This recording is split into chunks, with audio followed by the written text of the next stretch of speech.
ini perdagangan global. Kamu nggak ngerti global kan? Bodoh banget kamu. Kebebasanmu mana? Picik kamu. Malah dimarah-marahin terus kita. Menghadapi masalah-masalah Islam termasuk di dalam kita itu kok cuma sloganis saja kok. Tetap menjadi alat politik aja Islam. Karena kalau Anda bikin film marginal selalu sensitif. Bikin film Sugio Pranoto aja diancam dibunuh. Bahkan waktu Parlemen Amerika mau ketemu kayak Amin Rais, tokoh-tokoh politik itu ketemu saya dulu, ini rahasianya. Dan saya harus presentasi di Parlemen di Amerika loh, dan ada pelatihan di sana. Wow. Lalu dapat 25 miliar, ini rahasia aja dibuka. The One adalah program Cokro TV yang khusus menampilkan sosok yang punya peran penting menjadikan Indonesia lebih baik di bidangnya masing-masing. Penonton Cokro TV, kali ini The One berkesempatan untuk mewawancarai salah seorang tokoh terpenting saya rasa dalam dunia perfilman Indonesia, Garin Nugroho. Ya, seberapa penting menurut kalau Anda tanya kepada saya jawab beginilah. Cara gampang menjawabnya begini. Ketika saya tanya kepada Mas Garin Nugroho, berapa banyak penghargaan yang pernah dia peroleh dalam dunia perfilman, jawaban dia adalah kira-kira di atas 60-an, 70-an lah. Jadi sebanyak itu, saudara-saudara penonton Cokro TV, yang mencerminkan betapa besarnya memang inilah prestasi beliau ini dalam dunia perfilman Indonesia. Saya ingat sekali dia mulai dulu tahun 90-an, awal 90, yang saya ketika itu menonton film pertamanya, Mas Garin, Cinta dalam Sepotong Roti ya. Dalam Sepotong Roti. Itu salah satu film terpenting. Karena kalau sekarang diganti Sepotong Burger aja. Oke. Nah, kan seru kan ya Mas Garin, ini kalau diwawancara seru, kita barangkali bicara dari apa yang Anda pernah sampaikan nih ya. Mas Garin ini salah seorang sutradara terbesar di Indonesia. Tapi yang menarik adalah beliau tahun lalu kalau nggak salah itu baru saja menerbitkan sebuah buku. Dia mengatakan bahwa ini adalah apa yang disebut sebagai era emas film Indonesia saat-saat ini, sebelum COVID tentu saja. Nah, kita mulai dari sana aja Mas Garin. Kenapa Mas Garin mengatakan itu? Ya, yang pertama adalah dari segi data dulu ya, dari jumlah film itu 140 film dalam setahun. Rata-rata film ini adalah 2019. Ya. Rata-rata adalah 100.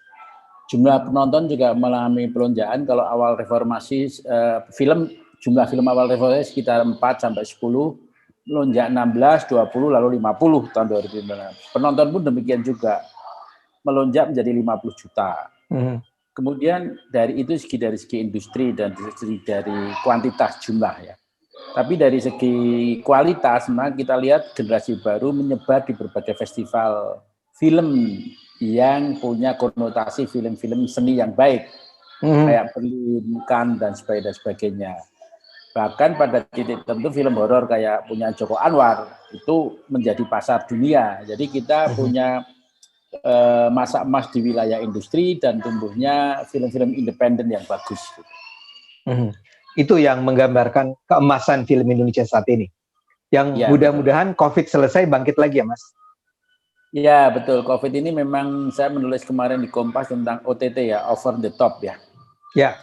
Bagaimana di tengah pandemi ini justru muncul suatu pelayanan platform baru media yang tidak lagi lewat satelit atau broadcast ya, tapi lewat internet langsung ke masyarakat. Nggak perlu ke bioskop ya Mas? Ya, ada Disney dan sebagainya. Dan jangan lupa internet kita kan pengkonsumsinya pada waktu PSBB itu naik menjadi 193%. Jadi penggunaan internet karena ada kewajiban dari sekolah dan sebagainya itu meluas jadi menjadi kebiasaan sehari-hari, sehingga OTT ini menjadi di satu sisi mencerminkan suatu pertumbuhan baru teknologi dan waktu senggang masyarakat, dan kemudian juga apa yang disebut munculnya kelas menengah baru produktif yang Bank Dunia mencatat 45% penduduk Indonesia akan bertumbuh menjadi kelas menengah baru yang akrab dengan media digital. Wow. Nah, pertemuan OTT dengan ciri-ciri bonus demografi produktif ini juga akan menarik di tahun 2021 ini dan seterusnya. Oke. Mas Garin, soal OTT kita tunda dulu pembicaraannya ya. Karena saya mau kembali ke awal dulu. Mas Garin sekarang menyebut ini sebagai sebuah era emas. ya. Tapi Mas Garin Nugroho itu juga sebenarnya pernah mengalami masa di mana film kita seperti mati. Saya ingat sekali tahun-tahun 90-an udah nggak ada film, festival film Indonesia ditutup. Kemudian tadi Mas Garin menyebut di awal reformasi itu paling sekitar 4 atau 5 film tahun ya Mas ya. Ya betul. Nah dalam pandangan Anda nih, karena Anda sekaligus sutradara tapi juga sekaligus pengamat, dalam pandangan Anda sebetulnya kondisi-kondisi apa sih yang sebetulnya bisa diidentifikasi untuk menjelaskan kebangkitan film kita? Ya, kita itu kan bangsa bangsa euforia jangka pendek ya. Jadi euforia. Kita selalu punya harapan untuk mengalami puncak. Habis setiap presiden kan ngomong begitu. Demikian juga teknologi kan. Wah, kita euforia 4.0 gitu kan. Zaman itu euforia 3.0 gitu. Tapi selalu pada puncak harapan kita mulai membaca banyak situasi yang kacau. Jadi pada waktu era 90 kita lihat budaya pop kita hancur, ya kan, ada komik itu hancur, novel seperti misalnya Kampus Biru Azadi Siregar juga mati, Ganes TH juga mati kan gitu dari tahun 85. Karena apa? Globalisme muncul. Dan setiap globalisme disambut dengan euforia tapi tidak dicatat yang mati apa. Mungkin di digital ini juga segala hal yang tumbuh dicatat dengan euforia, tapi yang mati nggak dicatat. Kita kan memang yang mati-mati nggak banyak di catatan sebetulnya. Nah, pada waktu itu karena budaya pop mati, juga film mati kan gitu di tahun era itu.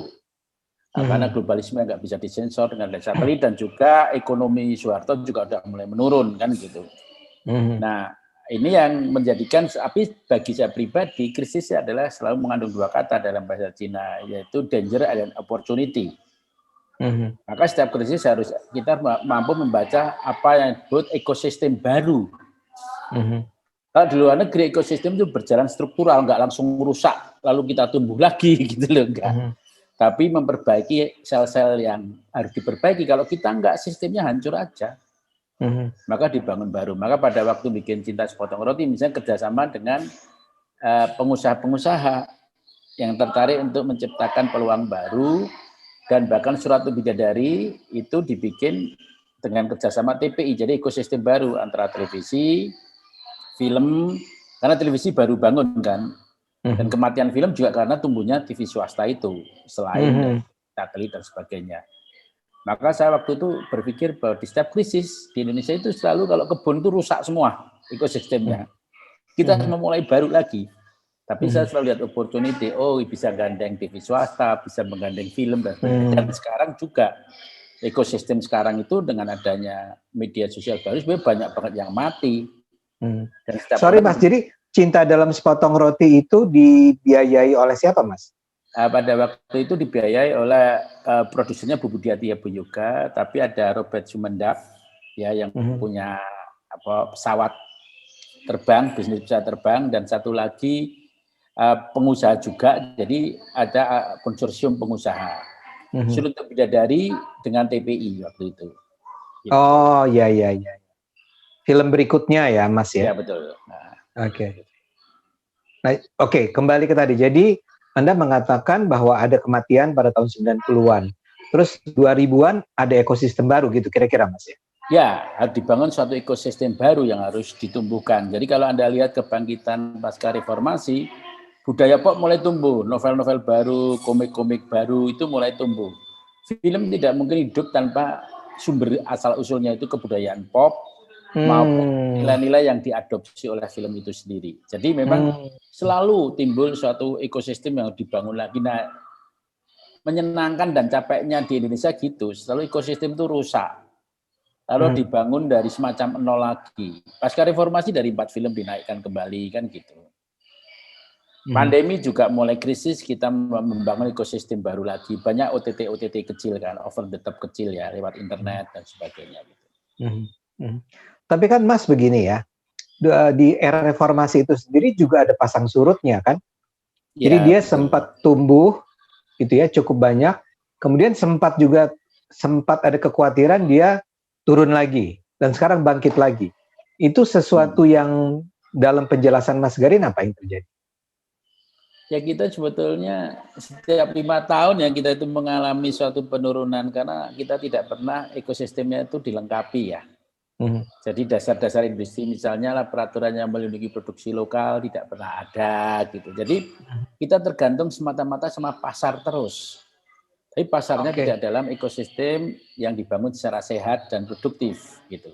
Jadi kayak TV, wah euforia TV, tanpa TV kamu demokrasi mati kan gitu. Tapi sinetronnya lama-lama tidak dihargai, dibikin 3 hari dengan biaya kecil dan seenaknya dan sebagainya kan. Jadi ekosistemnya tidak diikuti oleh pasar yang ditunjang profesionalisme yang makin produktif dan makin kualitasnya bagus gitu. Maka pasarnya banal. Setiap 5 tahun terjadi pasar yang banal gitu. Jadi betul-betul semua ini pasar ya, Mas Garin? Pasar, ya. Gitu. Jadi memang kita selalu berhadapan dengan 2 terus pasar dan kehendak politik, gitu aja. Kehendak politik itu apa? Kehendak kebijakan politik. Jadi misalkan di wilayah televisi kebijakannya lebih pada aspek perdagangannya daripada kontennya. Dan aspek penguasaan politiknya daripada produktivitas berkualitasnya. Itu kan kehendaknya gitu. Kalau Anda kan tahu dulu misalnya TV-TV dulu kan daerah-daerah ya. TV Surabaya, TV Lampung tiba-tiba jadi nasional semua. Sementara di negara-negara besar yang nasional itu hanya 4. Amerika pun hanya 4 supaya persaingannya sehat, timbul produk yang berkualitas bagus. Sekarang kan tidak. Semua jadi nasional, kan? Itu semata-mata pasar, semata-mata kehendak politik. Kalau film ini memang Anda tidak melihat peran pemerintah untuk mendorong, mendukung, melindungi film lokal tuh sekarang itu ada atau tidak? Kehendaknya ada, tapi prakteknya tidak banyak terwujud. Jadi kalau jargonnya ada ya, tapi prakteknya ya tidak pernah terwujud. Jadi misalkan isu separuh monopoli dari 21 ya tidak pernah ada tindakan apa-apa kan gitu. Atau misalkan bagaimana melindungi produk lokal, kita kan jawabnya selalu bangsa yang penuh alasan. Pinter ya kalau ada masalah bangsa penuh alasan. Gini. Ini kan perdagangan global, goblok kamu nggak ngerti bisnis. Semua dijawab begitu. Ya kalau ada pemerintahan jawab gitu ya nggak usah kerja. Ya biarin aja semua masuk. Maka pada waktu belum pakai digital sekarang, 35 misalkan Thailand atau Eropa itu menggunakan strategi budaya. Cara berpikir, bertindak, gimana global masuk, tapi produktivitasnya lokal. Jadi misalkan contoh paling kecil lah, kalau nyetak film Hollywood, misalkan Spider-Man, cetaknya harus di dalam negeri tersebut, misalnya dicetak di Perancis, kalau diedarkan di Perancis. Jadi kalau filmnya laku, nyetaknya banyak kopi, kan teknologi di dalam dan industri lab di dalam jadi maju. Thailand juga melakukan itu. Kalau di Indonesia nggak ada, jawabnya gitu. Ini perdagangan global. Kamu nggak ngerti global kan? Bodoh banget kamu. Kebebasanmu mana? Picik kamu. Malah dimarah-marahin terus kita. Ngomongin lokal, masa lampau. Kan gitu. Padahal proteksionisme jadi bagian yang paling penting di negara-negara beradab sekarang kan gitu. Tanpa mengurangi globalnya. Jadi kalau kita bicara perlindungan lokal, seolah-olah itu kita datang dari masa lalu gitu ya Mas ya? Iya, kan padahal itu karena memang tidak mampu aja dan bingung menghadapi global. Jadi kita itu sebetulnya negara penuh alasan. Kayak COVID gitu, nanti bandingin dengan Amerika. Kita lebih dari Amerika. Nanti kalau dibanding negara lain, kita masyarakat besar. Yang kasih contoh masyarakat kecil, udah deh alasan terus lah. Negara alasan. Tapi bayangkan ya Mas, dalam segenap keterbatasan itu, Mas Garin itu tidak pernah berhenti produktif kan? Itu apa yang menyebabkan Anda terus bergerak itu? Pertama adalah kesadaran yang praktis saja. Jadi gini, saya punya bakat apa? Ya saya lihat, saya itu nggak terlalu banyak bakat kalau orang itu kayak industri misalnya saya bikin jaringan jaringan semacam industri kayak Starbucks atau apa Kentucky Fried Chicken, saya itu kayak bakmi Jogja gitu loh ya, jualan di pojok, kalau orang seneng datanglah kan gitu, itu bakat saya kan gitu. Artinya kalau dari segi tanaman, saya bukan durian, saya bukan mangga, saya itu tanaman langka. Dan kalau saya membangun tanaman langka, saya lebih bisa berprestasi. Orang punya bakat ini. Tapi tanaman langka itu harus kerjanya lebih susah. Butuh waktu. Jual tanaman langka itu kan susah. Harus 10 kali lipat dari orang lain. Jadi saya harus kerja keras. Dan tanaman langka karena lebih pada pribadi. Jadi kayak bikin bakmi Jogja gitu atau gudeg yang sendiri gitu orang datang kan lebih pada kapasitas pribadi.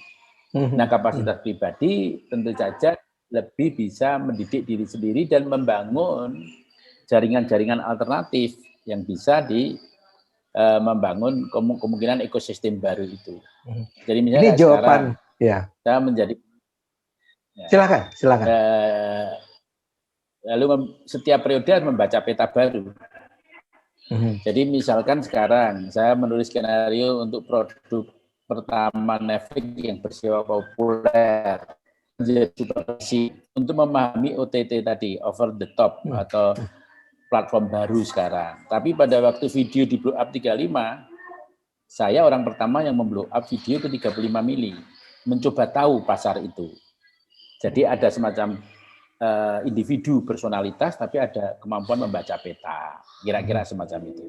Oke, ini kan penonton kita belum tentu paham nih. Sebetulnya Mas Garin lagi ngomong apa sih? Saya mau bilang begini, ini buat penonton Mas Garin itu tadi saya tanya karena begini, Mas Garin ini kalau bikin film, ya dia, saya lupa Joko Anwar kalau nggak salah ya, Mas Garin yang pernah bilang, dia mah kalau bikin film, filmnya susah gitu ya. Dan benar susah kan? Coba deh kita cek semua filmnya itu hampir semua dia nggak suka bikin film yang gampang. Itu sebetulnya kalau pakai penjelasan tadi Mas, ini emang bawaan Mas Garin begitu atau ke segmennya atau apa sebenarnya? Iya, ini pertanyaan berulang yang makin tajam ya. Tapi menurut saya di situ ada gabungan antara apa yang disebut kemampuan kapasitas diri. Ada kan orang yang ngajar matematika muridnya cuma 25 orang. Masa muridnya 25 dimatikan. Padahal murid-muridnya nanti bisa membuka perusahaan-perusahaan kimia yang industri dunia. Kan gitu.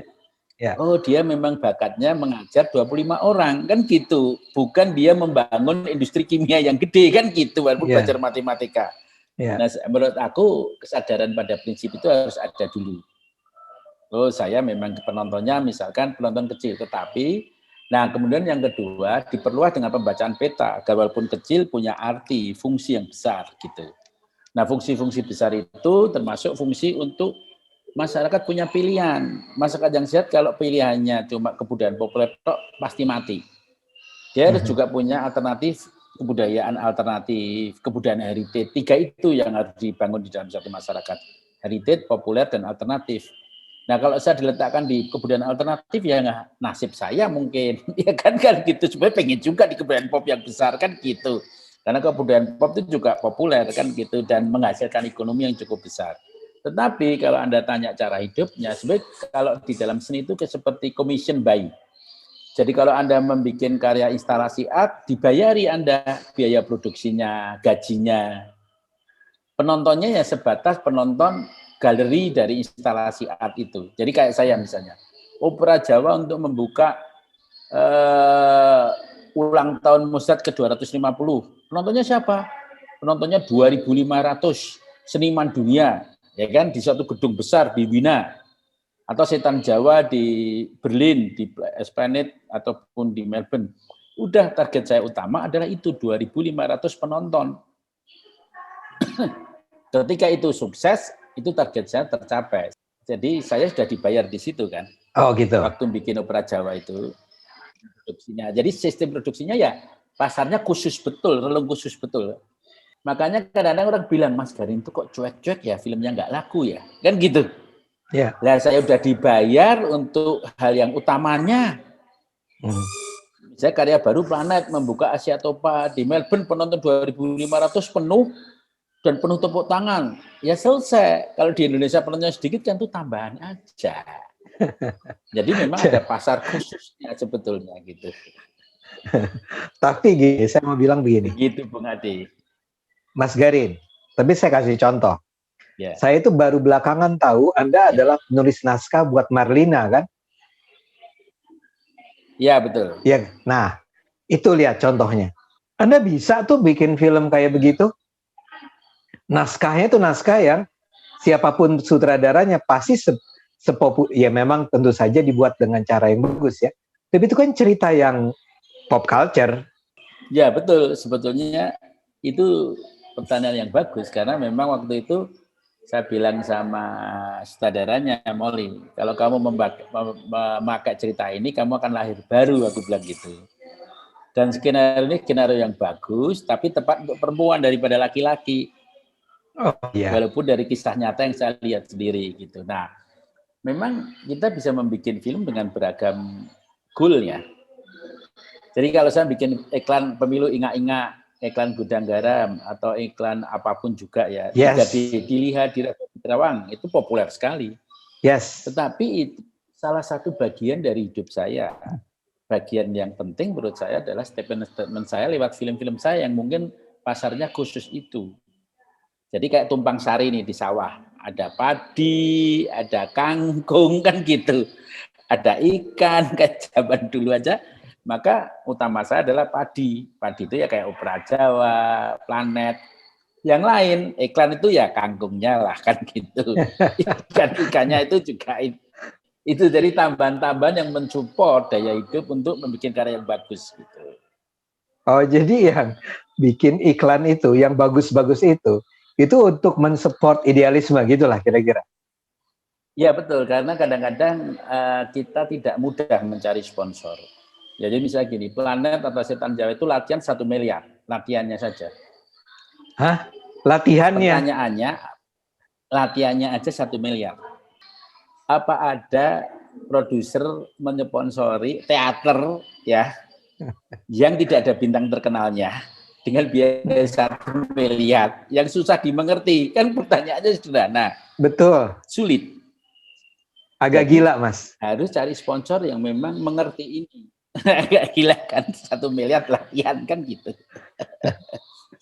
Jadi memang kadang-kadang kita harus juga tumpang sari itu hidupnya. Dapat tunjangan dari produk-produk lain lah. Seperti itu kayak strategi budaya di negara maju. Jadi kebutuhan ketiga kita mensponsori kebutuhan pertama. Nah, di luar kan gitu, kebutuhan ketiga itu mau pentas besar atau fashion besar mensponsori pendidikan, seni kan gitu. Pajaknya digunakan maksud saya. Saya juga melakukan hal itu. Kalau itu menjadi strategi sebuah negara, itu menjadi strategi pribadi saya. Gitu. Ya, itu Mas. Di negara lain itu kan datangnya dari yang saya tahu ya, dari lembaga-lembaga negara misalnya ada funding negara ngumpulin duit buat membantu seniman-seniman idealis. Kan di Indonesia nggak ada. Ya, negaranya boro-boro begitu. Jadi dari mana, Mas? Ya, harus membangun sistem sendiri. Tadi saya katakan kan tumpang sari sistem Garin Nugroho, nggak ada cara lain. Ya kan? Tapi kan pasti ada fundingnya, Mas. Peta betul. Oh. Ya, betul. Jadi kalau di Barat memang misalnya saya Opera Jawa itu kan filmnya dibiayai oleh 3 negara. Duitnya dari pajak kebutuhan ketiga. Pasti ada distribusinya karena duit pajak mereka digunakan untuk membuat film dan untuk distribusi yaitu bioskop art dan TV publik. Uang berputar. Kalau di negara-negara Barat sehingga kalau untung ya negara dapat untung, kalau tidak untung menjadi pekerjaan dan intelektual kan gitu. Ya, sistemnya. Ya. Nah, di kita nggak ada seperti tadi katakan kan. Lalu seperti saya gimana? Ya bangun sistem sendiri kan gitu. Di Indonesia itu enaknya sistemnya nggak kuat. Kita bisa nakal-nakal bangun sistem sendiri kan gitu. Oh gitu. Kan dua negeri sistemnya kuat, kita harus ikuti sistemnya gitu loh. Gitu. Jadi, nah itulah. Ya silakan Mas. Silakan. Enggak, saya mau bilang begini. Enggak cukup. Jadi saya hanya mengatakan sistem dibangun sendiri. Ya. Jadi artinya si bule-bule ini nih Mas, itu berjasa besar ya dalam mendorong, mendukung lahirnya karya-karya seperti yang dibuat Mas Garin ini ya. Secara jujur iya. Dan kadang-kadang saya juga bingung juga. Misalnya kayak Planet itu kan Melanesia kan. Melanesia karena choirnya dari NTT, penarinya dari Papua. Sementara Papua dan NTT menjadi populasi Melanesia terbesar. Sementara politik kita tentang Melanesia kacau betul, khususnya tentang Papua. Ya kan?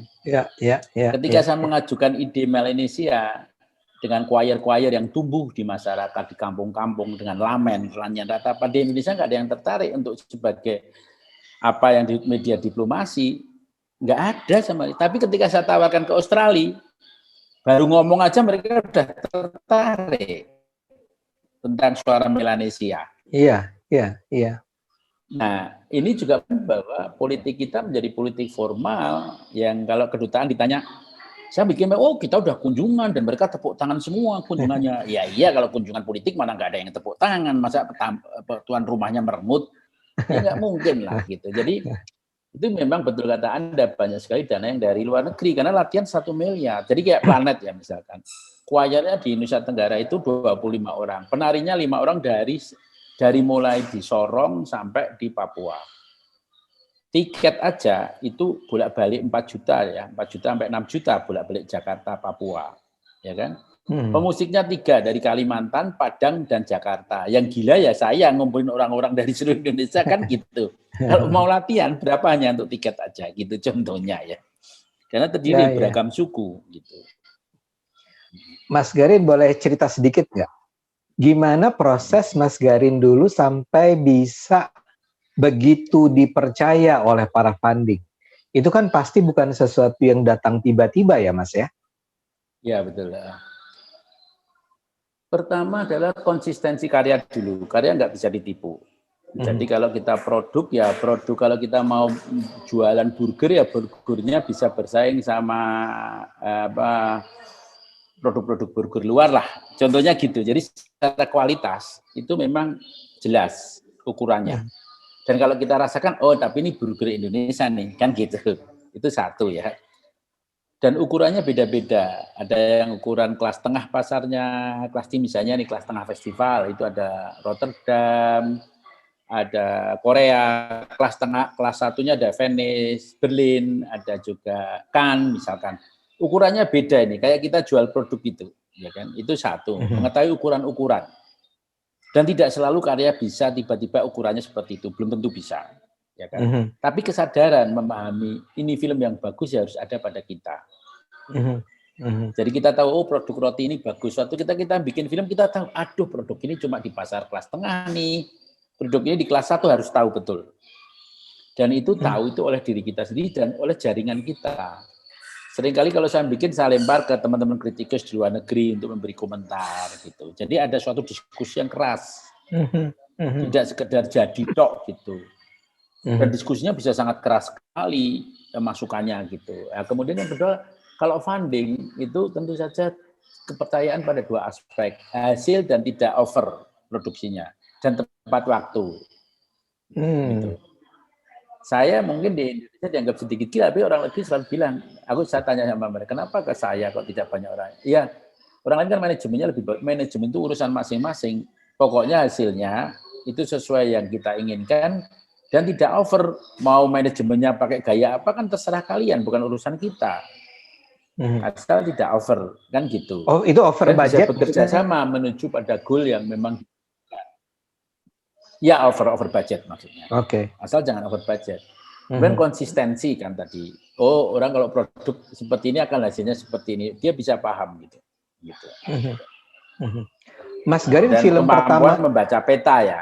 Jadi kan misalkan saya bikin Melanesia tema, wah ini Australia lebih tertarik kan gitu. Tapi kalau bikin misalnya Melanesia tentang choir dari Lamen desa-desa ke Pak Ram Punjabi ya bukan tempatnya kan.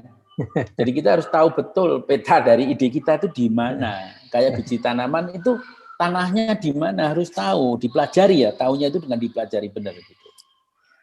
Tapi dalam hal ini saya jadi tergerak untuk bertanya. Jadi misalnya Lamen ini ya, itu sebenarnya dimulai karena Anda ingin bicara tentang Papua, kemudian Anda ke Australia, atau Anda misalnya merasa, wah ini kalau dananya banyak nih dari Australia, saya bikin yang tentang Melanesia deh.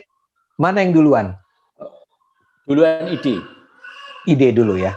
Biasanya begini saya kerja, idenya apa sih gitu, yang menggerakkan. Saya tertarik sama Lamen, saya pernah ke Lamalera, pernah ke Prosida, tempat-tempat pasca, walaupun saya haji dia, yang lagu-lagunya Lamen, ratapan untuk kebangkitan itu bagus.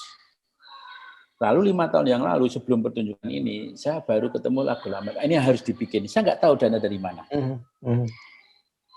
Lalu untuk menemukan ide harus ada konsep tertulis dan sumber daya manusia yang tepat. 2,5 tahun kemudian baru ketemu Septi, periset penyanyi Lamen dan hidupnya dari Lamen. Aku bilang ini dasar saya untuk mencipta. Itu jadi proposal baru nyari yang tepat mana kan gitu. Jadi memang ide, kalau ide misalkan tentang Cokro Aminoto lah, ya, saya pengen, keluarga Cokro kan gitu. Bisa, atau Yayasan Cokro kalau ada kan gitu. Tapi kalau saya bikin film misalkan Sugio Pranoto, komunitas Katolik kan semua ide punya pasar, punya sistem funding di sekitarnya. Tapi kalau aku jatuh cinta dengan bintang film Pevita, ini bisa Pak Ramli Jabi nih kan. Jadi membangunnya dari ide, setiap ide kayak biji tanaman, kita harus tahu mencari tanah atau fundingnya itu di mana gitu. Ya.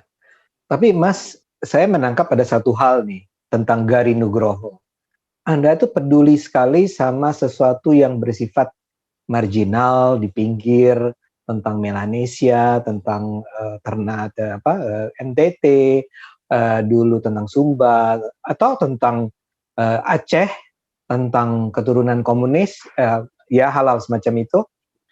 Itu sebetulnya kalau Anda retrospeksi, itu berawal dari mana ya? Mas Garin punya perasaan itu. Anda ini orang Jawa, sebuah budaya yang dominan di Indonesia, tapi Anda kayak selalu harus bicara tentang mereka yang ada di tanda petik pinggir gitu loh. Nah ini antara dua ya, memang sudah ada sifat perlawanan dalam diri saya, ya kan?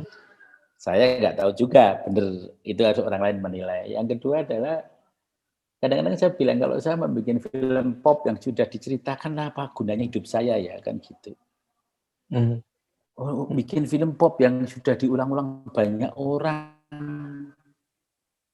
Kan tadi saya katakan hidup sebuah bangsa harus ada ruang alternatif, ada ruang populer, ada ruang heritage.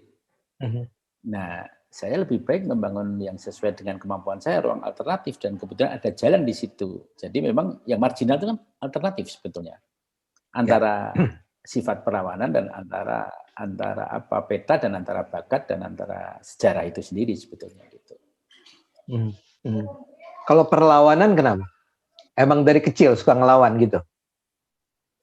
Ya memang suka melawan ya, suka enggak. Jadi lebih banyak ngelawannya daripada enggaknya kan. Jadi mungkin terbawa-bawa terus di setiap filmnya kan, sampai reformasi pun di tengah dukung-mendukung saya tetap melawan pokoknya lah kan gitu. Iya. Ini buat para penonton Cokro perlu tahu ya, Mas Garin ini pas reformasi itu, ini aktivis politik ini. Saya ingat sekali kita sering ketemu. Yang orang lupa.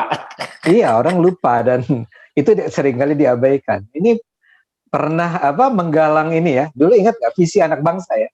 Ya Mas ya? Ya, jadi sebenarnya ada nasib saya yang selalu di politik itu tiba-tiba diundang USAID ya, untuk merancang strategi komunikasi pendidikan demokrasi untuk pemilu damai pas Soeharto jatuh. Dan saya harus presentasi di parlemen di Amerika loh, dan ada pelatihan di sana. Wow. Lalu dapat 25 miliar, ini rahasia aja dibuka.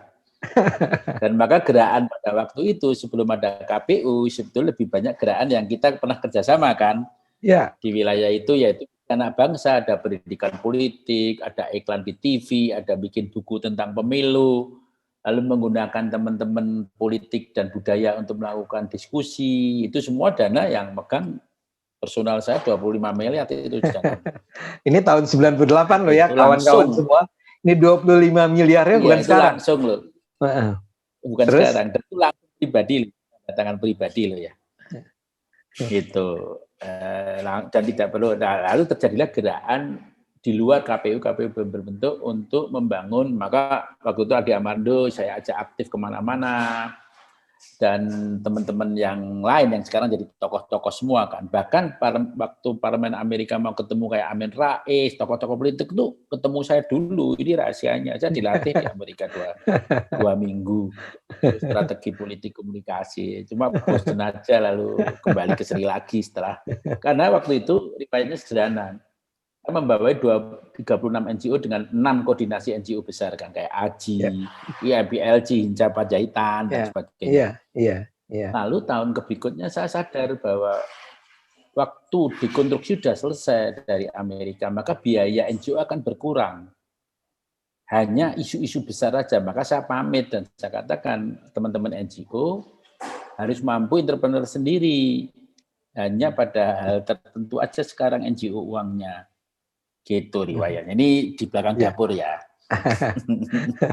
Itu sebetulnya Mas Garin ini kalau dia mau dia udah jadi miliarder kali ya. Salah seorang kalau dia mau pakai dana 20 miliar itu buat kepentingan dia, ya itu bisa jadi seorang kaya raya waktu itu. Tapi tidak. Iya, sayang. Aku agak kecewa sebetulnya. Kenapa nggak saya pakai ya? Jadi akhirnya Mas Garin setelah waktu itu sangat intensif terlibat dalam politik, sekarang praktis ini ya, udah keluar sama sekali, tidak terlibat sama sekali. Ya, hampir tidak ada lah, sedikit sekali ya, hanya untuk diskusi dan sebagainya gitu ya. Saya tapi pertama kali koordinasi bisa lebih dari 36 NGO itu dianggap luar prestasi biasa. Bagus ya sama. Itu ya, itu yang harus diingat. Tapi saya mendirikan KPI, mendirikan TV komunitas. Iya, betul. Itu saya saksinya. Jadi ini bukan cerita bohong nih dari dari Mas Garin Nugroho. Nah, berikutnya nih Mas ya. Kalau begitu, kenapa Mas Garin misalnya tidak memasukkan, atau Anda menganggap film-film Anda itu sebetulnya membawa misi politik, pesan politik? Ya betul, sebenarnya kalau Anda lihat pasca reformasi, film saya langsung lebih ke politik kan. Misalnya Aku Ingin Mencium Sekali Saja itu kan dana NGO juga di Papua. Lalu Mata Tertutup tentang radikalisme Islam. Nah itu juga, jadi beberapa tema mulai langsung ke politik. Jadi ada tema-tema langsung ke politik, sosial politik, ada tema-tema yang estetik. Kemudian saya bangun dua-duanya untuk melakukan dialog. Yang terakhir itu musikal Ayun-Ayun itu kan. Yang dari KPK itu kan juga tentang bahwa revolusi 10 kita itu melahirkan tanah yang tidak milik orang-orang Nusantara, lalu tanah-tanah dimiliki oleh untuk tanaman ekspor, tapi uangnya tidak mengalir ke dalam. Kemudian pajak ada di mana-mana, itu diwariskan 10 yang menurut saya masih ada sampai sekarang, contohnya lah. Jadi tetap statement politik lah. Tetap berjalan di situ ya. Mas, tapi ada satu cerita yang mungkin kurang menyenangkan nih tentang Kucumbu Tubuh Indahku itu loh Mas. Apa ininya? Karena gini, kita tahu bahwa itu film yang sebetulnya sangat penting, tapi kemudian udah lolos sensor dan dikirim jadi kandidat Oscar ya Mas ya. Tapi kemudian di Indonesia sendiri ditolak, dilarang, diturunkan. Dan kalau nggak salah waktu itu Mas Garin bitter banget ya, pahit banget, marah. Iya, tapi saya udah ngalamin itu terus-menerus ya. Karena kalau Anda bikin film marginal selalu sensitif. Bikin film Sugio Pranoto aja diancam dibunuh. Ya kan? Sorry, film apa Mas? Sugio Pranoto, Uskup Sugio Pranoto. Ya, Sugio Pranoto. Kenapa Mas? Ya kan, contohnya lah. Karena dianggap menceritakan Sugio kan asal-usulnya Islam memang, lalu jadi uskup kan gitu. Jadi film-film saya memang Papua aja kan, lalu diundang di markas besar, kenapa ke Papua kan gitu. Selalu ada unsur-unsur sensitifnya kan. Jadi sudah jadi bagian kalau Anda membuat sesuatu yang marginal dengan isu-isu penting, maka itu risiko, konsekuensi lah gitu. Harus dihadapi dan harus diterima gitu. Tapi kalau tidak salah yang Kucumbu ini Anda tuh sampai bikin statement-statement yang keras sekali terhadap pemerintah. Ya betul, karena sebenarnya kan pemerintah jargon terus soal di lapangan itu kan. Saya ngadepin di lapangan, untung Wali Kota Semarang cepat tanggap ya, ditutup sama FPI, mau ditutup. Saya kata, akhirnya diskusi. Saya katakan udah lulus badan sensor, kalau saya nutup menghina badan sensor, lembaga tinggi negara. Dan selalu kita sok pluralis, lalu sok kompromi kan gitu ya, sudah ditunda kan gitu, selalu gitu. Ditunda. Ya tapi ya ditunda. Saya nggak mau ditunda, tapi saya WA ke Wali Kota Semarang kalau nggak datang dalam 25 menit bisa berkelahi. Padahal sebenarnya saya cuma ngancam aja, kalau berkelahi betul ya kalah lah mereka puluhan orang, saya cuma berapa orang kan gitu ya, nggak masuk akal lah sebetulnya. Akhirnya polisi datang juga, tapi menunjukkan bahwa menghadapi masalah-masalah Islam termasuk di dalam kita itu kok cuma sloganis saja kok. Tetap menjadi alat politik aja Islam. Aku nggak terlalu percaya pada kehendak-kehendak yang menegakkan hukum yang serius gitu. Itu hanya pameran perhatian aja. Dengan kata lain, ke depan Anda masih berpikir mungkin ya untuk mengembangkan film-film sensitif seperti itu di Indonesia? Ya wajib ya, kasihan bangsa ini nggak ada tontonan alternatif yang mengelola atau menimbulkan perdebatan atau diskusi gitu. Nanti tidak maju bangsa ini. Mas, ini soal pertanyaan, mungkin nggak sih kita seperti Korea Selatan lah? Karena Korea juga dulu bermula dari sebuah negara dengan industri film yang barangkali juga nggak lebih maju dari Indonesia ya, di tahun-tahun 70-an kali, 80-an. Tapi sekarang mereka menjadi sedemikian besar. Nah, kita bisa nggak membayangkan Indonesia itu bisa menjadi sebuah kekuatan raksasa lah di Asia ini dalam hal perfilman? Dan apa yang mungkin menurut Anda diperlukan atau menghambat? Selama melihatnya hanya dari pasar, bukan profesionalisme, nggak mungkin. Nah, orang Indonesia itu hanya yang tadi, pasar aja. Ya kan? Louis Vuitton itu mengambil kawung motif batik Indonesia, dia kan bersumber dari suatu kekuatan lokal dan dikembangkan secara profesional. Ila Galigo, teater paling besar itu mengambil dari sastra Sulawesi. Ya.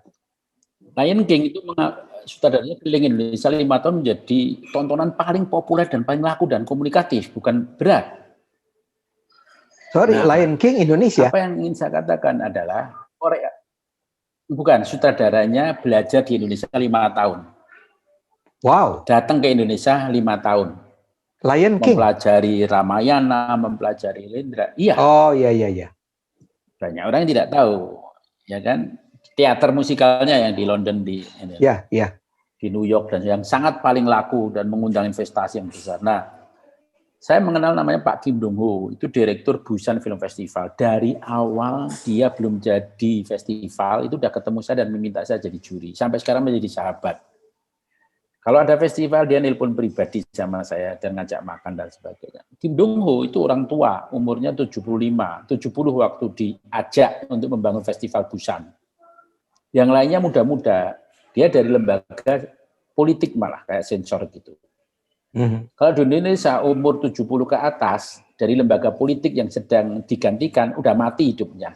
Dia ejek-ejek, nggak ngerti pasar, nggak ngerti dunia baru, ya kan?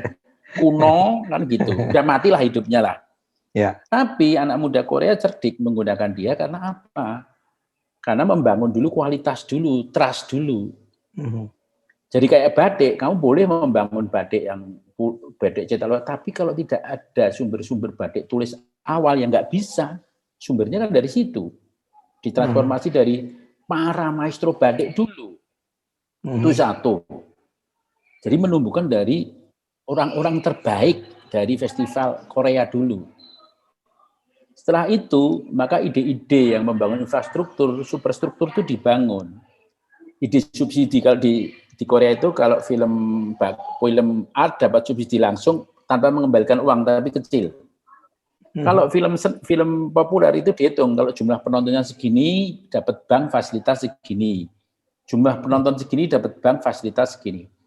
Kalau cuma anak muda tok nggak jalan itu, tapi karena Pak Kim ini networknya dulu sudah top, maka dia bisa nelpon bank-bank itu untuk negosiasi, terjadilah peraturan, kebijakan, terjadilah strategi antara anak muda dan orang tua. Ya kan? Maka politik di sini juga nggak mungkin bagus kalau semua diganti anak muda. Ya. Kalau kamu jadi sekretaris negara, semua anak muda begitu ada masalah, nelpon jenderal malah dimarahin. Contohnya lah, ya kan? Gitu. Nah, infrastruktur apa yang terjadi di Korea ada dibangun atas dasar profesionalisme dulu, bukan atas dasar pasar. Maka apa yang disebut guyonan saya gini loh, kita itu membangun makanan toppingnya dulu, bukan rasanya dulu. Generasi topping. Mereka rasanya dulu, baru toppingnya apa sih yang disukai, tapi topping itu nomor 2. Nah kalau Anda lihat film Korea sekarang di Netflix lah misalkan, itu pemain-pemain utamanya kan nggak cantik, yang cantik peran pembantu. Kalau di kita nggak cantik bubar lah Anda. Kan? Musiknya harus gegap gembita, film Korea nggak ada musik gegap gembita. Bahkan kadang-kadang nggak pakai musik, semua di sini topping aja. Maka mudah sekali krisis. Gitu.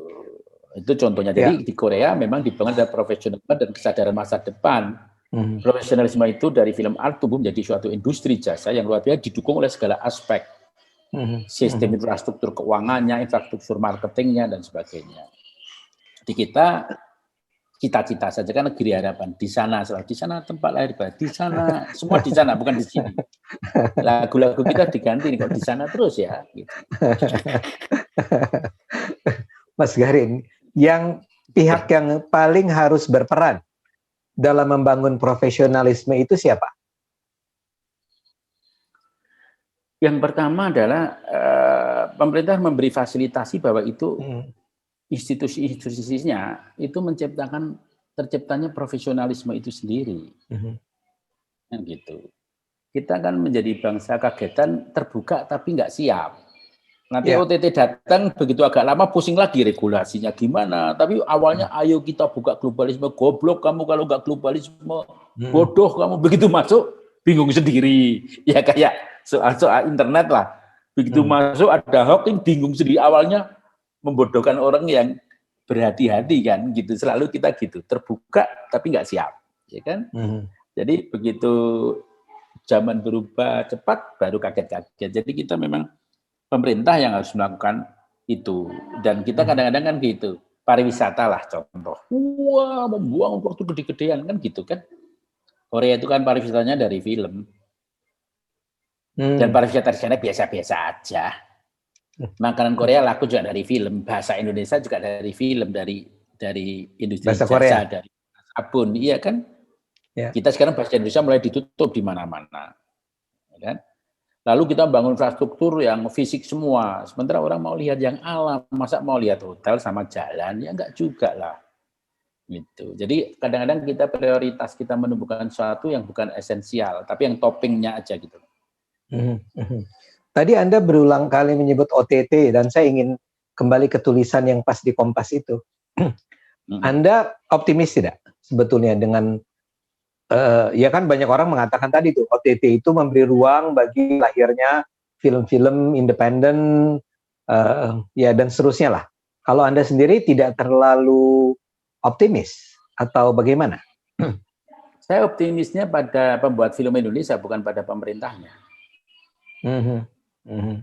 Orang Indonesia kan yang jago rakyatnya. Jadi kalau krisis suruh ikat pinggang, ayo kita kan bangsa yang tangguh, ikat pinggang semua, ya kan? Begitu pemilu ada gonjangan, ayo kita kan bangsa demokratis dan tepos seliro, nggak mau kekerasan, ayo bangun, ikut ini. Gitu kan, ini hebat nih masyarakat. Orang film juga gitu.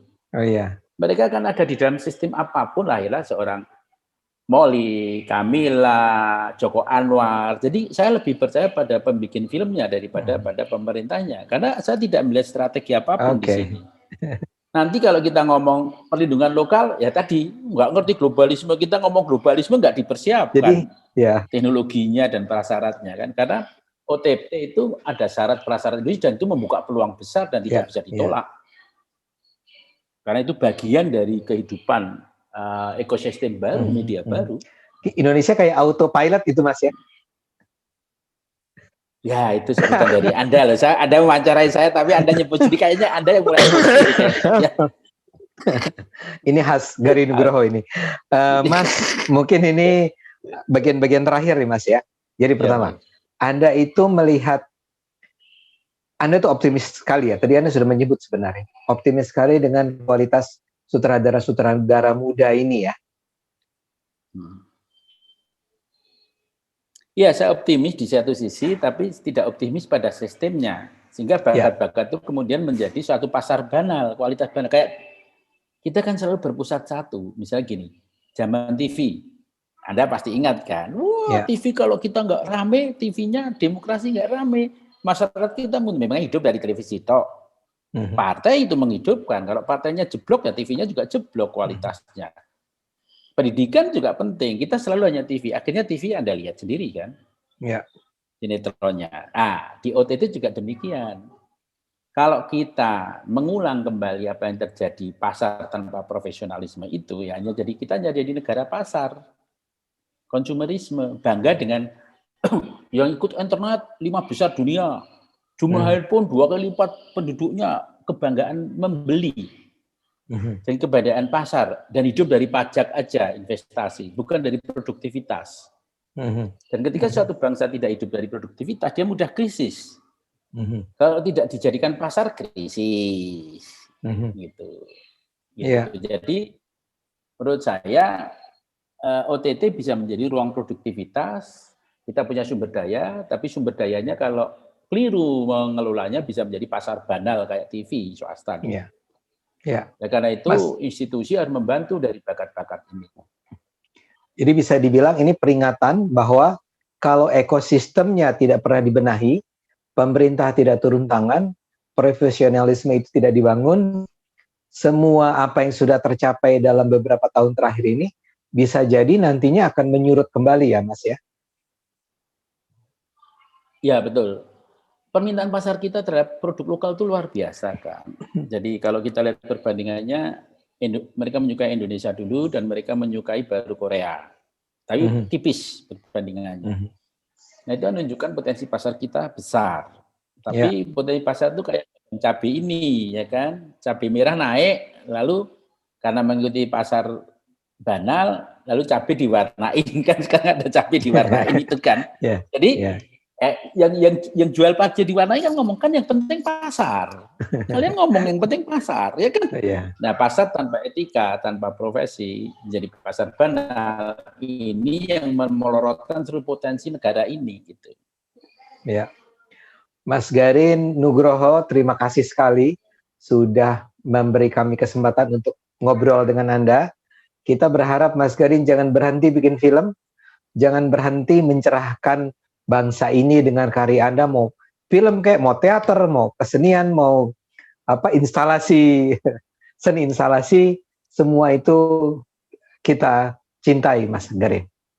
Terima kasih Mas Garin. Terima kasih juga Bung Ade dan Cokro ya, untuk semua sahabat-sahabat juga. Terima kasih. Terima kasih. Penonton Cokro TV, demikianlah obrolan kami dengan salah seorang seniman terbesar Indonesia, Garin Nugroho. Mudah-mudahan menginspirasi, kita tonton terus film Indonesia, kita dukung film Indonesia. Terima kasih.